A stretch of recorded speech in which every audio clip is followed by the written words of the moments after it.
우리가 거룩함을 얻었노라. 여기 10절 제일 끝에 나와 있는 말씀처럼 우리가 거룩함을 얻었노라, 이것을 오늘 설교 제목으로 삼으려고 합니다.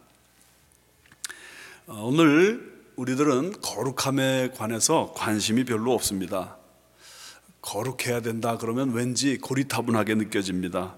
이거 거룩함은 사람들의 관심사가 아니기 때문입니다. 그러나 이 거룩함의 문제는 우리 인생에 있어서 가장 중요한 문제입니다. 이 문제보다 더 중요한 문제는 우리 인생에 없습니다. 왜냐하면 하나님께서 우리를 원래 거룩한 존재로 만드셨기 때문입니다.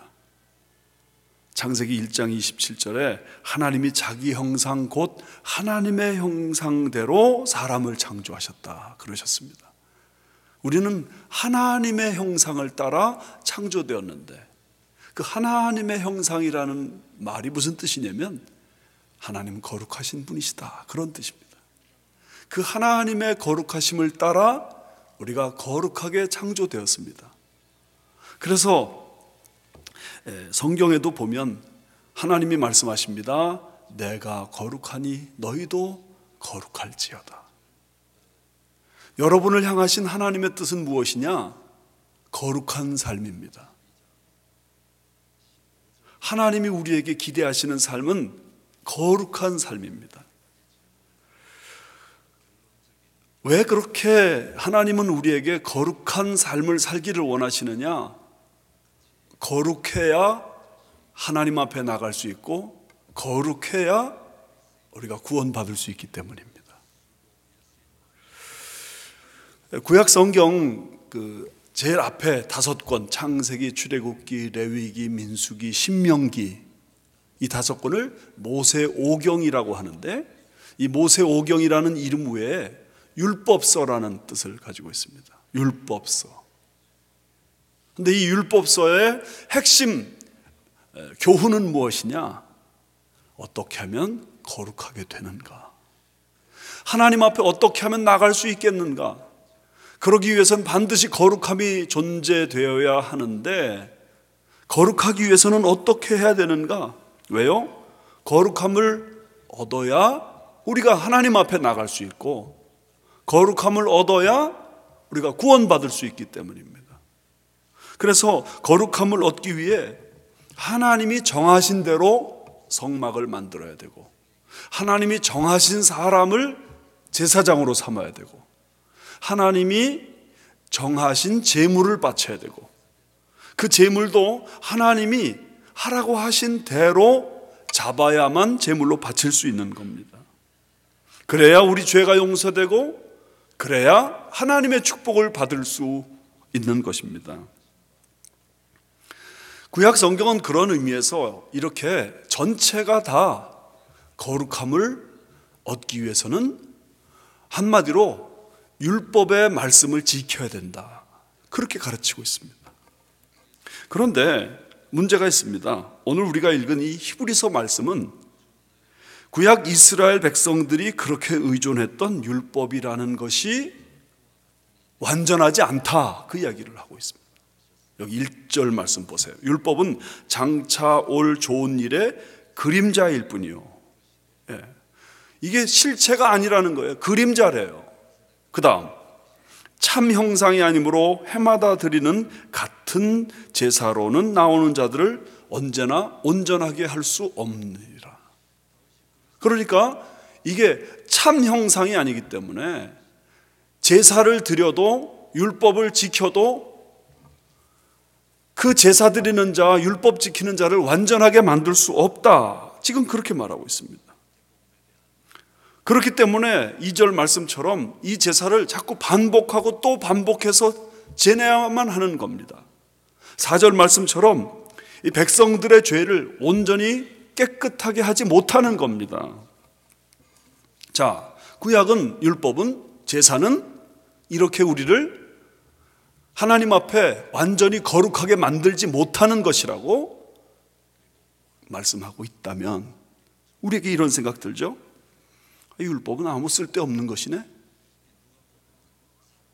율법을 따라서 제사를 드리고 율법을 따라서 살아야 된다고 가르치는데 그 율법을 통해서, 제사를 통해서는 거룩함에 온전하게 이르지 못한다니 어떤 사람은 말합니다.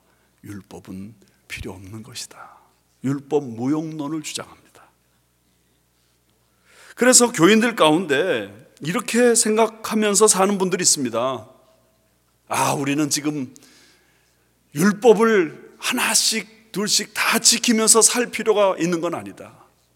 구약 성경은 어떻게 보면 열등한 성경이다. 그래서 신앙생활 참 엄격하게 하는 사람들을 보면서 비웃는 경향이 있어요. 정말 어떤 사람 술 담배도 안 해요. 11조도 철저하게 바쳐요. 주일 성수 확실하게 해요. 그런 사람들 보면 대단하시네요 하면서도 마음속 한구석에는 은근히 그런 사람들을 비웃는 경향이 있어요. 꼭 그렇게 유난스럽게 교회를 다니고 예수 믿어야 되나? 이런 분들이 잘 하는 말들이 있습니다. 그건 뭐냐면 은혜로 넘어갑시다. 은혜로 넘어갑시다. 너무 엄격하게 자꾸 그러지 말고 은혜스럽게 모든 거 합시다. 이 말이 틀린 말은 아닐 수도 있지만 사실 대단히 위험한 발상입니다. 왜냐하면 본질을 훼손할 수 있기 때문입니다. 또 이런 분들은 이런 생각합니다. 예수님도 율법을 파괴했지 않는가? 그래서 안식일 제도를 파괴하시고 성전 제도를 파괴하시고 그러시지 않으셨는가? 그러면서 율법 그렇게 우리가 꼭 다 준수해야 되는 거 아니다. 그러나 여러분, 예수님을 율법 파괴자로 생각하는 그런 분들이 있는데 마태복음 5장에 예수님 분명히 이렇게 말씀하셨어요. 내가 율법이나 선지자를 폐하러 온 줄로 생각지 말라. 폐하려 온 것이 아니라 오히려 완전하게 하려 함이니라. 그러시면서 심지어 이렇게까지 말씀하세요. 내가 너희에게 이르노니 너희 의가 서기관과 바리새인보다 더 낫지 못하면 결코 천국에 들어가지 못하리라. 서기관 바리새인들이 얼마나 율법을 지키려고 몸부림치는 사람들이에요. 그런데 너희의 의가 서기관이나 바리새인보다 낫지 못하면 결단코 천국에 들어가지 못한다. 자, 그렇다면 하나님께서 구약의 율법을 왜 주셨는가? 이런 문제 좀 생각해야 돼. 여기에 대해서 종교개혁을 일으켰던 마틴 루터는 율법을 주신 두 가지 이유를 말해요. 이것을 율법의 이중적 사용, 그래서 듀플렉스 우스스 레기스 그렇게 말하는데, 율법을 주신 목적 이유가 두 가지라는 거예요. 첫 번째는 이스라엘 백성에게 어떤 삶을 살아야 하는지 가르쳐 주시기 위해서 율법 주셨다. 어떻게 살아야 돼요? 어떻게 살아야 되는지 궁금하면 율법을 봐라. 그래서 율법 주셨다. 율법이라는 이 말이 히브리어로 토라라고 그러는데, 토라라는 말은 원래 관역을 향해 쏘다, 목표를 향해 쏘다, 그런 뜻입니다. 거기에 가르친다는 의미가 좀 삽입이 되어 있습니다. 그래서 어떤 학자는 이 율법을 신적인 방향 감각이다 그렇게 말합니다. 무슨 뜻인지 아시겠어요? 신적인 방향 감각. 한참 생각해 봐야 좀 이해가 됩니다. 저는 이걸 이렇게 말하고 싶어요. 율법은 뭐냐? 이정표다. 화살표다.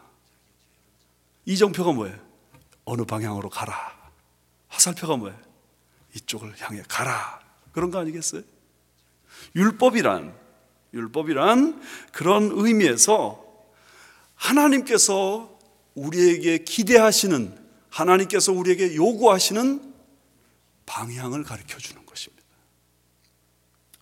여러분, 제가 얼마 전에 이사했는데, 이사한 지 얼마 안 돼서 우리 집 근처에 있는 가스 스테이션에 가서 가스를 넣겠다 하고 길을 나섰습니다.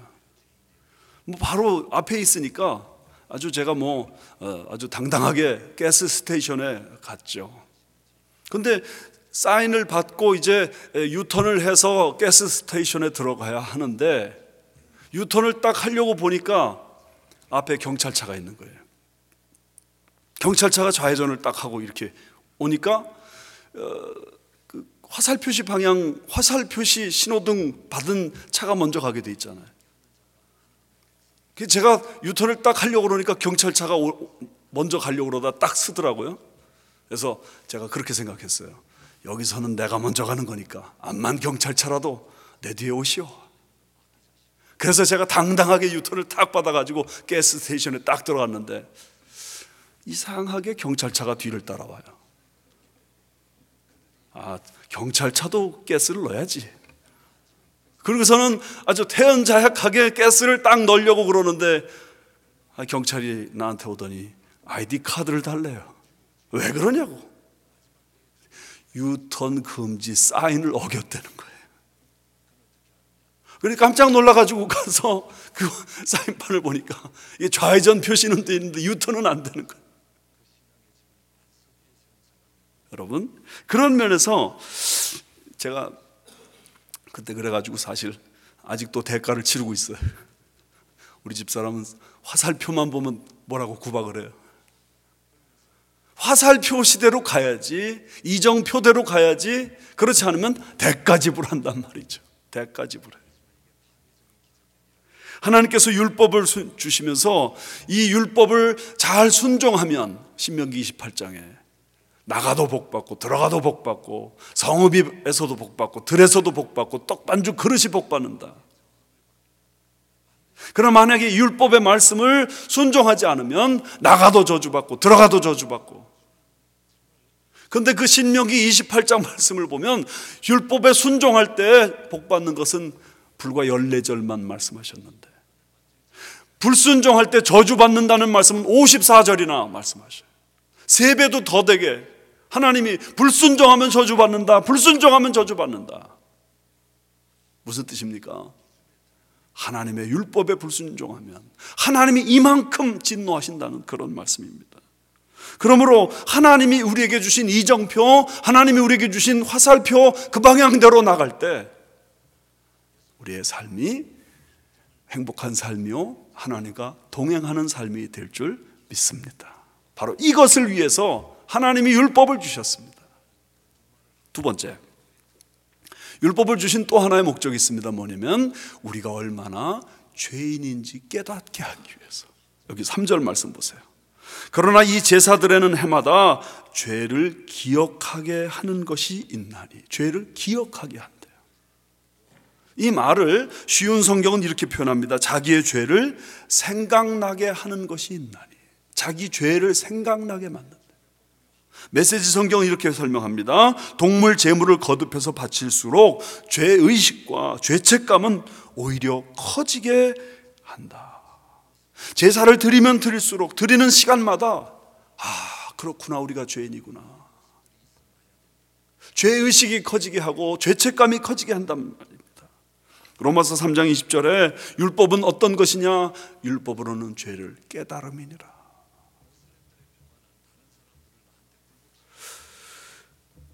사람은 제사와 제물을 바칠 때마다 자신이 죄인임을 실감합니다. 그러면서 높고 높은 하나님의 율법 앞에서 우리는 이 율법을 다 지킬 수 없는 존재라는 사실을 자꾸만 경험하게 됩니다. 사도 바울도 이것 때문에 탄식을 했습니다. 그는 이렇게 탄식했습니다. 원함은 내게 있으나 원치 아니하는 바 악을 행한도다. 오호라, 나는 곤고한 자로다. 누가 나를 이 사망의 몸에서 건져낼까? 내 마음은 분명히 선을 행하고 싶습니다. 내 마음은 분명히 선을 따라서 아주 훌륭한 삶을 살기 원합니다. 훌륭한 삶을 살기 원치 않는 사람이 누가 있어요? 그런데 그런 원함이 내게 간절하지만 원하는 바 선을 행하지 아니하고 원치 아니하는 바 악을 행하는도다. 갈라디아서에서는 이런 율법의 기능을 설명하면서 율법을 초등교사라 했습니다. 옛날 성경에는 몽학 선생이라. 근데 이 초등교사라는 이 말의 헬라어는 파이다고고스인데 1세기에 아주 그리스에 있는 부잣집들은 자기의 자녀들이 6살부터 16살까지 어릴 때 가정교사를 세우는 겁니다. 초등교사를 세웁니다. 근데 이 초등교사는 아이를 잘 돌봐주는 역할을 하는 겁니다. 특별히 학교에 갈 때 데려다 줍니다. 안전하게 데려다 줍니다. 학교 끝나면 또 데려옵니다. 이 초등교사는 가르치는 일을 하는 건 아닙니다. 가르치는 건 학교 선생님이 하고요. 이 초등교사는 그저 데려다 주고 데려오고 안전하게 지켜주는 일만 합니다. 사도 바울은 이런 파이다고고스의 모습을 지켜보면서 율법이 바로 그런 일을 하는 거다. 우리를 그리스도에게 나가도록 인도해 주는 역할. 우리의 죄를 깨닫게 해서 우리로 하여금 그리스도가 절대적으로 필요하다는 사실을 깨닫게 해주는 역할이 율법의 역할이다. 어떻게 율법이 우리를 그리스도에게 나가게 해주는가? 절망하기 때문입니다. 우리의 힘으로는 도무지 하나님 말씀대로 살 수가 없구나. 율법을 지키려고 하면 할수록 내 마음속에 그런 생각이 드는 겁니다. 우리 힘으로는 도무지 안 되는구나. 내 힘으로는 안 되는구나. 그래서 절망합니다. 그런데 그 절망이 기독교 철학자 키에르케가르에 의하면 오히려 구원에 이르게 하는 질병이다. 그 절망이 없으면 우리는 그리스도를 바라볼 수도 없고 그리스도를 바라보지 않으므로 구원받지도 못한다. 그런 의미입니다. 내 자신의 힘으로는 도무지 구원에 이를 수 있는 그 힘이 없다는 절망감, 이것이 우리를 십자가에 못 박혀 죽으신 예수 그리스도를 바라보게 만들고 그분을 의지하게 만들기 때문에 율법은 죄를 깨닫게 하는 것이다. 이 존 버년이 쓴 철로 역정에 보면 이 율법의 역할을 아주 재미있게 설명합니다. 거기 이런 설명이 나와있습니다. 커다란 집을 짓고 나서 한 번도 청소한 적이 없는 그런 집에 어떤 남자를 시켜서 청소를 시킵니다. 그랬더니 이 남자가 빗자루를 들고서 그냥 막 쓸어댑니다. 그러니까 청소를 시작하자마자 집이 깨끗해지는 게 아니라 오히려 집이 막 더러워져요. 막 먼지가 온 집안에 일어납니다. 더러워집니다. 공기가 나빠서 숨도 쉴 수가 없습니다. 열심히 하면 할수록 이상하게 집이 더 막 지저분해지고 더러워지는 거예요. 그래서 주인은 이제 옆에 있는 뭘 좀 아는 하녀를 청소를 시킵니다. 그랬더니 이 하녀는 집안에다 물부터 뿌려요.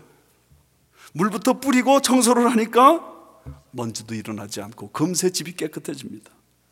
여기서 이 먼지를 일으키며 청소하는 남자, 이게 율법이라는 겁니다.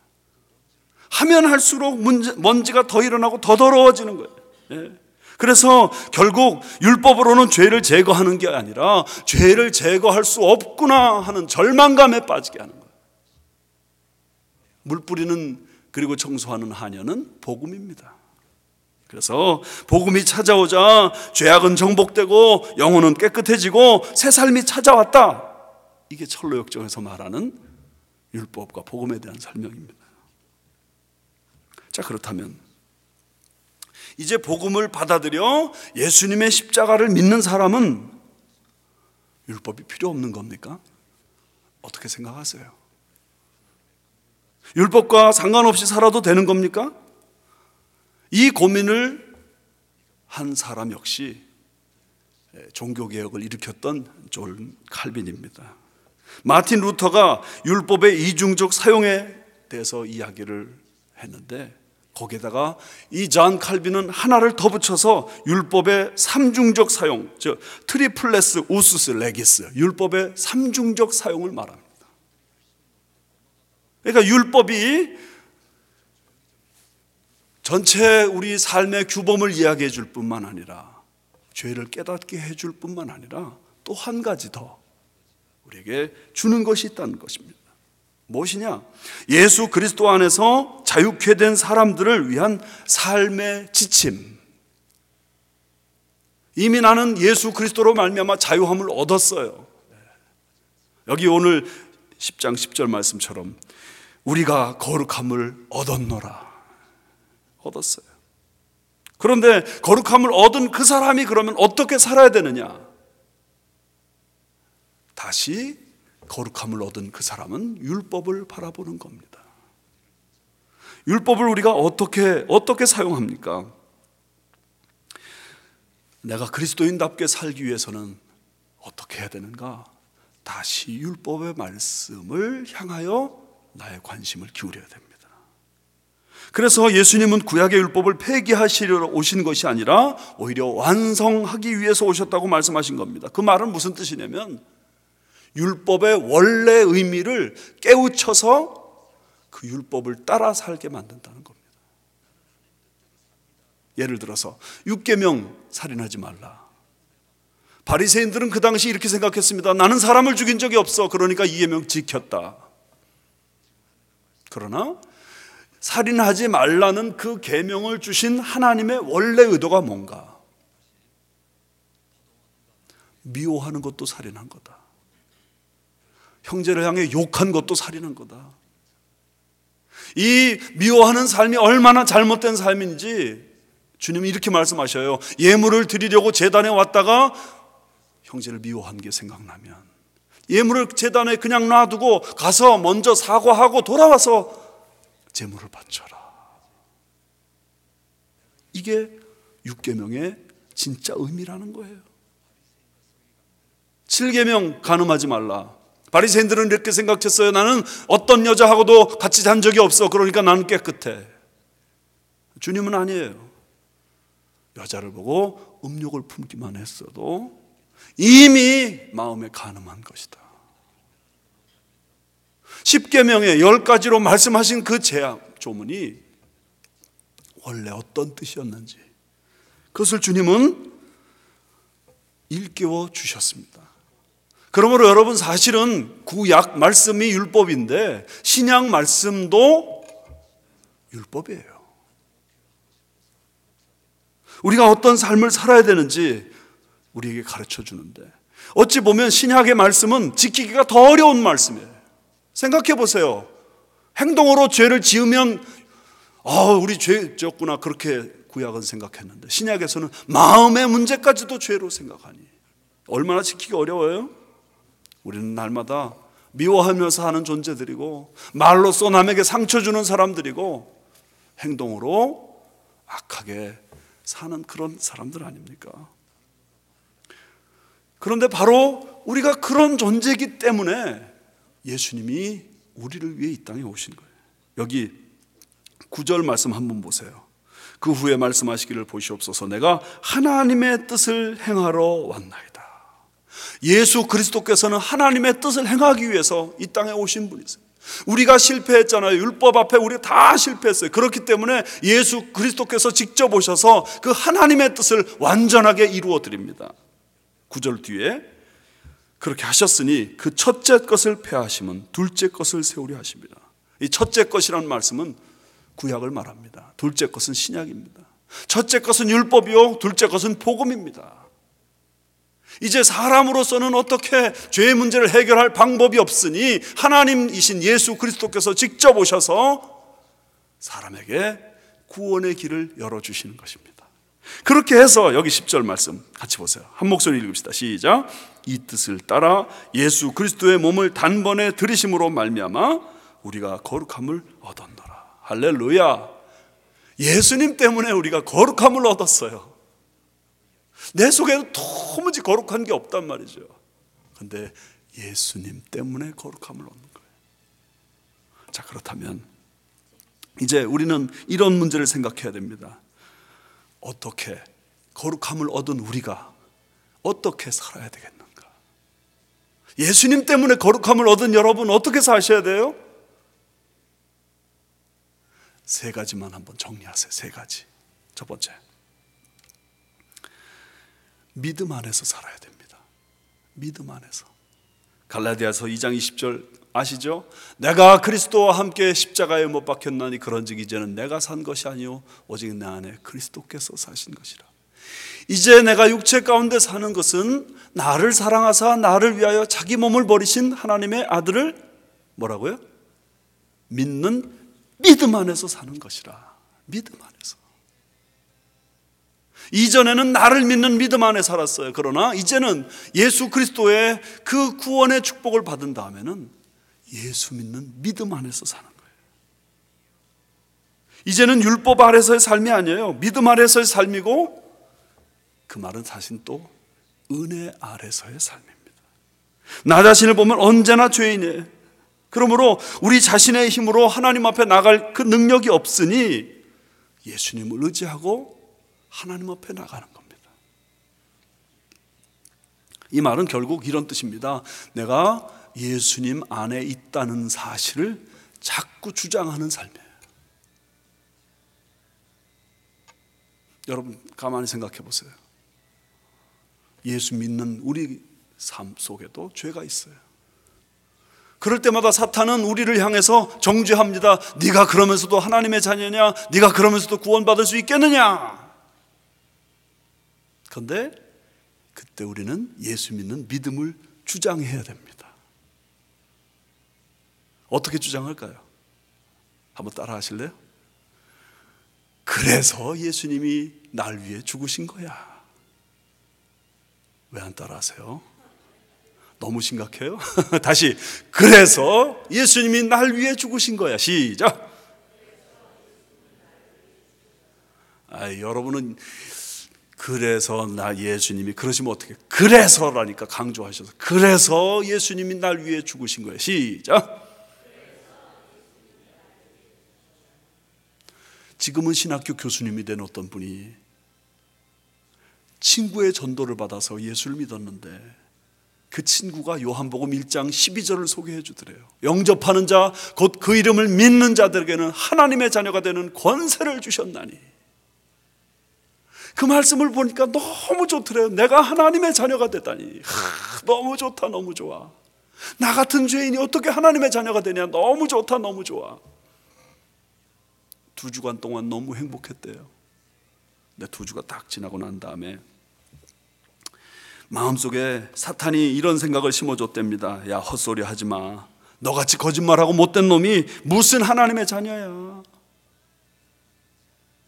그런 마음의 생각이 들어서 학교에서 공부하다 말고 집으로 막 쫓아가가지고 성경책을 폈대요. 요한복음 1장 12절. 영접하는 자 곧 그 이름을 믿는 자들에게는 하나님의 자녀가 되는 권세를 주셨다. 그래, 내가 예수 믿으니까 나는 하나님의 자녀지. 할렐루야. 그러면서 막 용기가 또 났대요. 한 달 동안 또 그 용기 가운데 살았답니다. 그런데 한 달 후에 또 이런 생각이 드는 거예요. 네가 무슨 하나님의 자녀야? 너 자신을 좀 생각해 봐. 내가 무슨 하나님의 자녀야, 내가. 근데 이 사람이 또 마음이 막 안타까워지니까 거기 그렇게 돼 있어요. 종로에서 전철 타고 안암동 자기 집까지 얼른 막 갑니다. 가가지고 한 달 동안 한 번도 펼쳐보지 않았던 그 성경을 다시 펼쳐가지고 요한복음 1장 12절 영접하는 자 하나님의 자녀가 되는 권세를 주셨다. 그 말씀을 읽고 이것 봐, 맞아, 나는 부족하지만, 나는 문제 많지만 예수 믿는 그것 때문에 하나님의 자녀야.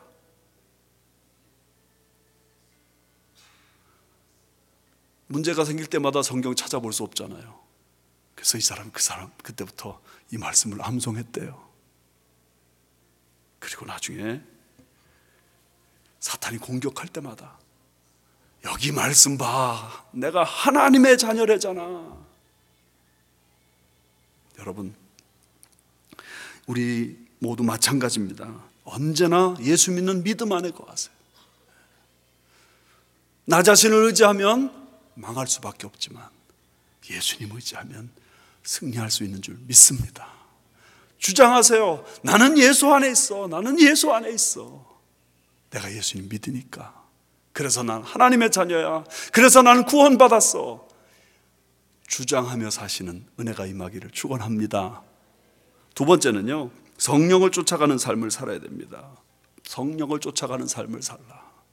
우리가 예수님을 믿기만 하면 성령께서는 우리 마음속에 들어오십니다. 그래서 나를 지배하고 다스려 주십니다. 내가 예수님을 나의 주라고 믿는다고 하는 그 고백만 해도 성령님이 내 안에 들어오시는 거예요. 그런데 그 성령님은 나에게 그냥 가만히 계신 분이 아니라 말씀해 주시는 분이세요. 이 성령님의 음성을 잘 들으면 그만큼 내가 성령님께 순종할 가능성이 높아집니다. 어떻게 해야 되느냐? 그래서 성경 봐야 돼요. 왜냐하면 성령님은 성경 말씀하고 절대로 거슬려서 우리를 인도하지 않으시는 분이기 때문입니다. 성경 말씀을 알면 알수록 성령님의 음성을 잘 들을 수 있어요. 어떤 문제 생각할 때마다 이거 어떻게 하면 좋을까 잘 모를 때, 그때 성령님의 내게 주시는 메시지를 받으려고 마음의 노력을 기울여야 돼. 성령님은 우리를 모든 진리 가운데로 인도하시는 분이시기 때문에 그분께 내 마음을 열고 주님 어떻게 할까요? 하면 주님이, 성령님이 나를 인도해 가십니다. 그런데요, 우리 안에는 성령님도 계시지만 사실은 사탄의 역사도 있습니다. 이거 사탄의 역사인지 성령님의 인도하심인지 구별할 수 있어야 되는데 방법은 간단합니다. 일반적으로 사탄은 우리를 불안하게 만들고 쫓기게 만들어요. 그러나 성령님은 평안하게 만들고 깊은 기쁨을 느끼게 만드셔요. 그러니까 두려워하지 말고 성령님이 내게 어떻게 인도하시는가, 그리고 그 성령님의 인도하심에 내가 나 자신을 딱 맡기고 나가면 우리는 이 성경 모든 말씀을 다 지키고 순종하는 그 삶을 누릴 수 있습니다. 마지막 세 번째, 예수님만 자랑하는 삶을 살아야 됩니다. 예수님을 자랑해야 돼. 자랑하는 자는 주 안에서 자랑하라. 고린도전서 1장 31절. 이 말씀은 결국 자랑할 것이 예수님밖에 없는 사람으로 살라, 그런 뜻입니다. 여러분 자랑하고 싶은 게 뭐예요? 여러분이 자랑하고 싶은 게 뭐예요? 사도 바울은 예수님 만나기 전에 인간적으로 자랑할 게 너무너무 많았어요. 가문이 자랑스러웠고, 자기가 공부한 학문이 자랑스러웠고, 자기가 가지고 있는 정통 히브리인이라는 자부심이 자랑스러웠고, 뿐만 아니라 로마 시민인 것이 자랑스러웠어요. 근데 예수 만나고 보니까 이 모든 게 다 배설물처럼 여겨진 거예요. 그래서 갈라디아서에서는 그가 이렇게 말해요. 그러나 내게는 우리 주 예수 그리스도의 십자가 외에는 결코 자랑할 것이 없나니. 정말 예수님 만난 사람은 다른 모든 거 다 배설물처럼 여겨져요. 아무것도 아닌 거예요. 2007년 2월 23일 한 사람이 세례를 받았습니다. 그가 세례를 받을 때 한국 사람들이 다 놀랐기 때문에 신문에 기사화가 됐습니다. 그는 한국에서 성경에 가장 박식한 무신론자라고 자타가 공인하는 사람이었습니다. 그런데 그가 세례를 받았습니다. 그는 세례 받으면서 이렇게 말했습니다. 영성으로 거듭나는 오늘은 영원히 기억될 날입니다. 한국 사회에서 존경받고 문화부 장관으로 유명하고 마크 오브 리스펙트 상, 기가 막힌 상을 2007년에 받은 이효령 교수입니다. 그는 이렇게 세례를 받기 전, 예수를 믿기 전에는 이성과 지성이 우리 삶의 모든 것이라 생각을 했습니다. 그런데 그의 딸이 암병에 걸리고 실명 위기에 놓이고 그의 손자가 주의력 결핍 장애라는 기가 막힌 병으로 고통을 당하면서 그게 인생의 전부가 아니라는 사실을 깨달았어요. 그리고는 그의 딸이 병원에 입원해 있을 때 그의 딸에게 찾아가서 이렇게 말합니다. 나의 지식과 돈이 너를 구하지 못했다. 내가 예수님을 통해 평안과 생명을 얻었다면 내가 본 빛을 내게도 보게 해다오. 그러면서 그 자리에서 이렇게 기도합니다. 내 딸을 다시 보게 해주신다면, 실명 위기에 놓여져 있는 그 딸 다시 볼 수 있도록 하나님 은혜를 베풀어 주신다면 평생 주님의 종으로 살겠습니다. 그런데 놀랍게 그 기도를 하고 나자마자 병원에 가봤더니 눈병이 하나도 없었다는 정상 상태라는 사실이 발견됐어요. 그렇지만 이분은 계속 그 믿음 안에 살아요. 그분이 얼마 전에 지성에서 영성으로 그런 책을 썼는데 거기 그런 글이 나와요. 자기 주변에 평생 예수 안 믿는 사람으로 살다 보니까 왜 교회 다니냐고 비난적으로 말하는 친구들이 너무너무 많다는 거예요. 그럴 때마다 그는 이렇게 말한대요. 배고프면 어디 가요? 식당 가지. 뭘 찾고 싶으면 어디 가요? 도서관 가지. 심심하면 어디 가요? 영화관 가지. 그러면 먹어도 배고프고 마셔도 갈증나고 놀아도 심심하고 배워도 답답하면 그때는 어디 가요? 그게 뭐요? 이렇게 말한답니다. 영혼이 굶주리고 갈증이 날 때 그때 가는 게 교회예요. 먹어도 배고프고 마셔도 갈증나고 놀아도 심심하고 배워도 답답할 때 영혼이 갈증나고 영혼이 목마를 때 그때 어디 가요? 그때 교회 가는 거예요.